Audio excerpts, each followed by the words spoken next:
चलिए स्टार्ट करते हैं अपनी क्लास। जो हमारा फर्स्ट टॉपिक है that is computer network. What is a computer network? एक कंप्यूटर नेटवर्क क्या होता है? So it is the set of computers connected together to share the information and resources. Okay, मतलब कंप्यूटर में जब भी हम कोई भी कंप्यूटर्स को आपस में कनेक्ट करते हैं तो उसका पर्पस क्या होता है?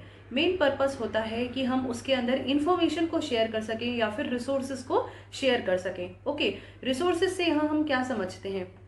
जैसे कि अगर मेरे पास 10 कंप्यूटर्स हैं तो ज़रूरी नहीं मैं उन 10 कंप्यूटर्स के साथ प्रिंटर को भी अटैच करूं। ओके, हम एक प्रिंटर लगा के उसको शेयरिंग मोड में ले सकते हैं। मतलब आप उन 10 कंप्यूटर्स में से अगर आप प्रिंट आउट देना चाहेंगे तो उस एक प्रिंटर से आप क्या कर सकते हैं? प्रिंट ले सकते हैं। So this is an example of sharing of resource. Okay, बाकी इंफॉर्मेशन का मतलब होता है कोई भी फाइल, कोई भी डॉक्यूमेंट को शेयर करना। So basically it is the set of computers connected together to share the information and resources, right? Next topic is need of network. Why do we need the network? Network की जरूरत क्या है? So first is resource sharing. Okay, ये point हमने अभी पढ़ा। Resource sharing का मतलब क्या होता है? Next is high reliability. Reliable का मतलब क्या होता है? जो नेटवर्क होता है वो ट्रस्ट वर्दी होता है। जिस भी एंड से आप इंफॉर्मेशन भेजना चाहते हैं, जिस भी एंड से जिस भी एंड तक, मतलब जिस भी सर्वर से इंफॉर्मेशन भेजना चाहते हैं या कहीं भी जहां पे भी आप इंफॉर्मेशन भेजना चाहते हैं वो सही इंफॉर्मेशन सही जगह पर पहुंचे, सही डिवाइस पे पहुंचे। ओके, सो इस चीज को बोलते हैं रिलायबिलिटी। मतलब ये चीज क्या है? भरोसेमंद है। Next is cost factor. Cost factor का मतलब क्या होता है? आपको बहुत ज़्यादा पैसे खर्च करने की ज़रूरत नहीं है। नेटवर्क के जरिए आप कोई भी इंफॉर्मेशन शेयर कर रहे हैं तो with in fraction of seconds आपके उसी इंटरनेट कनेक्शन से क्या होती है? इंफॉर्मेशन सेंड हो जाती है। Okay, next is communication medium. Communication medium का मतलब क्या होता है? जब भी हम कोई भी इंफॉर्मेशन शेयर करते हैं with the help of voice और with the help of chat which you are doing, आप अपने फ्रेंड्स के साथ कम्युनिकेट करते हैं वॉइस चैट के थ्रू या वीडियो चैट के थ्रू, ओके, या वीडियो कॉलिंग के थ्रू। इस तरह की चीज़ों को हम क्या बोलते हैं? कम्युनिकेशन। ओके, मतलब ये किस लिए यूज होता है? कम्युनिकेशन के लिए भी यूज होता है। Next is information sharing. Information आप किसी भी मोड में शेयर कर सकते हैं, किसी भी तरीके से। आप डॉक्यूमेंट्स के फॉर्म में, इमेजेस के फॉर्म में, या टेक्स्ट के फॉर्म में, या इवन वेबसाइट्स के फॉर्म में इंफॉर्मेशन को शेयर कर सकते हैं। ओके, सो इन सभी चीज़ों के लिए क्या यूज होता है? नेटवर्क यूज होता है। Next is network application. Network application मतलब नेटवर्क कहाँ कहाँ एप्लीकेबल है। ओके, तो वही है यहाँ पर भी। इसका मतलब यूसेजेस ही हैं इसका कि कहाँ कहाँ यूज हो सकता है। आप रिमोट प्रोग्राम्स को एक्सेस कर सकते हैं। रिमोट से यहाँ हम समझते हैं किसी रिमोट लोकेशन पे, मतलब दूर रखे हुए प्रोग्राम्स को आप क्या कर सकते हैं? एक्सेस कर सकते हैं। देन रिमोट डेटाबेसेस को आप एक्सेस कर सकते हैं। जिस तरीके से आप रिमोट प्रोग्राम एक्सेस कर सकते हैं उसी तरीके से आप रिमोट डेटाबेस को भी एक्सेस कर सकते हैं। Okay, then value added facilities, communication facilities. Again as I said, communication के लिए यूज कर सकते हैं। कम्युनिकेशन किसी भी तरीके का हो सकता है। टेक्स्ट बेस्ड चैट हो सकती है आपकी, वीडियो कॉल हो सकता है, वॉइस कॉल हो सकता है। ओके, देन कॉन्फ्रेंस हो सकती है, लाइव कॉन्फ्रेंसेस। ओके, सो किसी भी तरीके का कम्युनिकेशन हो सकता है। Next is sharing of data, programs and peripherals. Peripherals का मतलब हुआ हार्डवेयर डिवाइसेस, जैसे कि मैंने आपको प्रिंटर का एग्जाम्पल दिया। बाकी प्रोग्राम्स और डेटा को शेयर करने के लिए आप नेटवर्क को क्या कर सकते हैं? यूज कर सकते हैं। नेक्स्ट है advantages of network. Okay, so the first advantage is speed. बहुत ही फास्ट तरीके से इंफॉर्मेशन ट्रैवल करती है, या जो भी इंफॉर्मेशन आप एक जगह से दूसरी जगह सेंड करना चाहते हैं बड़ी आसानी से सेंड हो सकती है। Security, then centralised software management, मतलब पूरा जो नेटवर्क है उसका जो पूरा सेटअप है एक ही जगह पे लगाया जा सकता है, उसको सेंट्रलाइज्ड करके उसको पूरा मैनेजमेंट उसका देखा जा सकता है। रिसोर्स शेयरिंग, जैसे कि ऑलरेडी आपको बता दिया, आप इसके अंदर रिसोर्सेज को या पेरिफेरल्स को शेयर कर सकते हैं। पेरिफेरल्स का मतलब है हार्डवेयर डिवाइसेस, जैसे कि मैंने आपको प्रिंटर का एग्जाम्पल दिया। Then is improved communication. Network के जरिए आप अच्छा खासा इम्प्रूव्ड कम्युनिकेशन कर सकते हैं, किसी भी फॉर्म में कम्युनिकेट कर सकते हैं, chat, video, voice etcetera. Okay, या फिर वेबसाइट्स के फॉर्म में भी आप कम्युनिकेट कर सकते हैं। नेक्स्ट है डिसएडवांटेजेस ऑफ नेटवर्क। सबसे पहला जो डिसएडवांटेज है वो है कि अगर सर्वर आपका वर्क नहीं कर रहा तो वो होल नेटवर्क यानी कि पूरे नेटवर्क को इंफॉर्मेशन एक्सेस करने से प्रिवेंट करेगा, यानी कि रोकेगा, है ना।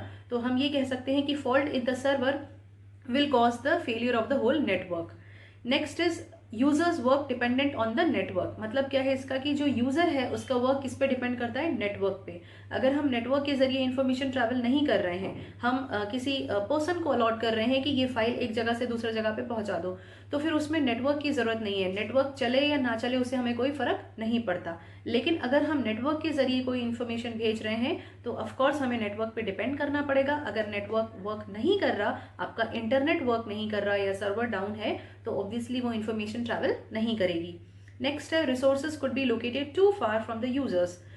जैसे कि मैंने बताया कि आप रिमोट लोकेशन पे जो रखे हुए रिसोर्सेज हैं उन्हें यूज कर सकते हैं, उसके डेटा को यूज कर सकते हैं, या फिर आप जो प्रिंटर वगैरह है उसे भी शेयर कर सकते हैं। तो हम ये कह सकते हैं कि जो रिसोर्सेज हैं वो काफी दूर लोकेटेड होते हैं यूजर से, तो ये एक थोड़ा सा डिसएडवांटेज है। ओके, नेक्स्ट है security measures needed to protect the network.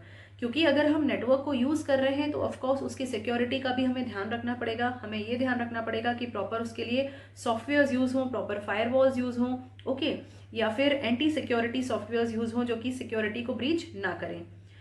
Then इस network management becomes difficult in the case of large networks. अगर आपका जो नेटवर्क है काफ़ी ह्यूज है या बड़ा है तो ऑब्वियसली उसके मैनेजमेंट में थोड़ी दिक्कत आएगी, थोड़ी डिफिकल्टी आएगी, तो ये उसका एक डिसएडवांटेज है।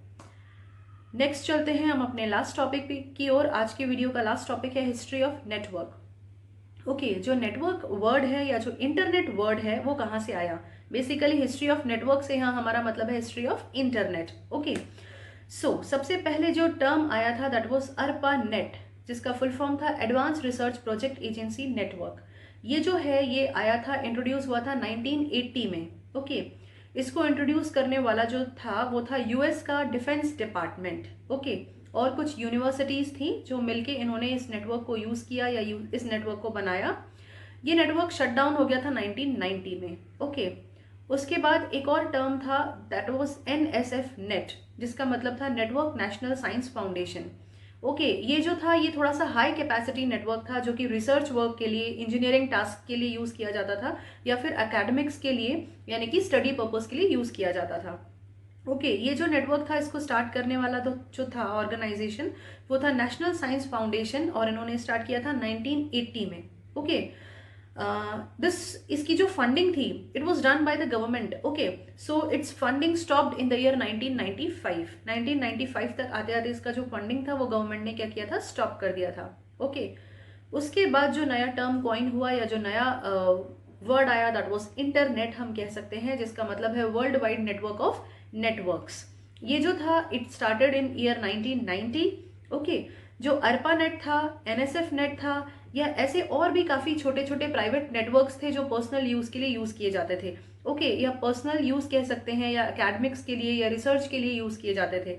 तो इन सभी छोटे नेटवर्क्स को कंबाइन करके, यानी कि अर्पा नेट, NSF नेट या अदर प्राइवेट नेटवर्क्स थे, उन सभी को कंबाइन करके एक नया जो टर्म कॉइन हुआ या जो नया नेटवर्क बना जिसको हम बोल सकते हैं इंटरनेट। ओके, ये जो इंटरनेट है ये कुछ प्रोटोकॉल्स का यूज करता है। उन प्रोटोकॉल्स को हम कह सकते हैं सेट ऑफ रूल्स या set of standards which are used for internet. Okay, तो वो हम आगे आने वाली क्लासेस में पढ़ेंगे। आज की क्लास में सिर्फ इतना ही। अगर आपको कोई भी डाउट हो तो आप मुझसे पूछ सकते हैं। Thank you so much.